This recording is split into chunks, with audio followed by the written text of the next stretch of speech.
أعوذ بالله من الشيطان الرجيم. بسم الله الرحمن الرحيم. هل أتى على الإنسان حين من الدهر لم يكن شيئا مذكورا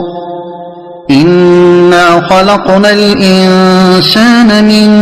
نطفة أمشاج نبتليه فجعلناه سميعا بصيرا إنا هديناه السبيل إما شاكرا وإما كفورا إنا أعتدنا للكافرين سلاسل وأغلالا وسعيرا إن الأبرار يشربون من كأس كان مزاجها كافورا عينا يشرب بها عباد الله يفجرونها تفجيرا يوفون بالنذر ويخافون يوما كان شره مستطيرا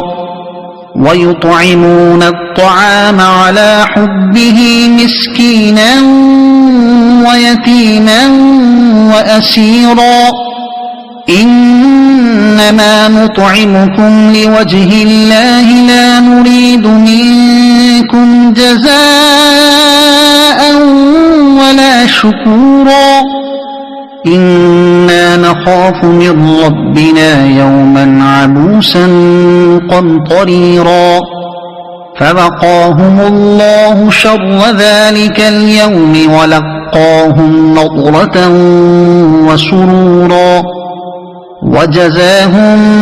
بما صبروا جنة وحريرا متكئين فيها على الأرائك لا يرون فيها شمسا ولا زمهريرا ودانية عليهم ظلالها وذللت قطوفها تذليلا ويطاف عليهم بآنية من فضة وأكواب كانت قوارير من فضة قدروها تقديرا ويسقون فيها كأسا كان مزاجها زنجبيلا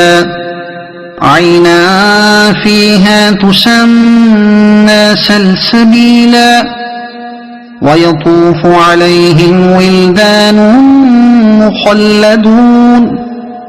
إذا رأيتهم حسبتهم لؤلؤا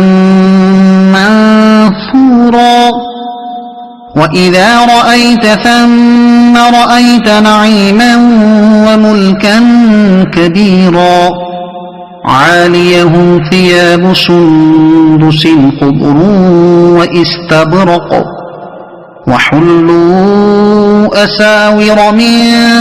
فضة وسقاهم ربهم شرابا طهورا إن هذا كان لكم جزاء وكان سعيكم مشكورا إنا نحن نزلنا عليك القرآن تنزيلا فاصبر لحكم ربك ولا تطع منهم آثما أو كفورا واذكر اسم ربك بكرة وأصيلا ومن الليل فاسجد له وسبحه ليلا طويلا إن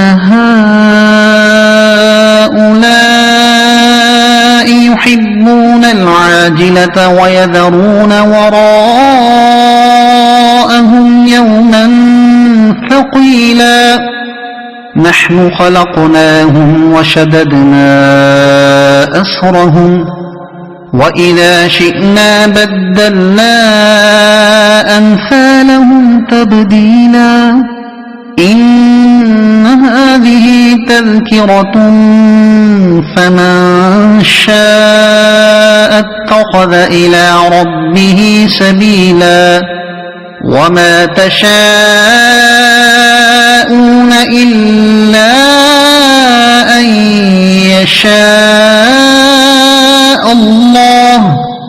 إن الله كان عليما حكيما يدخل من يشاء في رحمته والظالمين أعد لهم عذابا أليما صدق الله العظيم.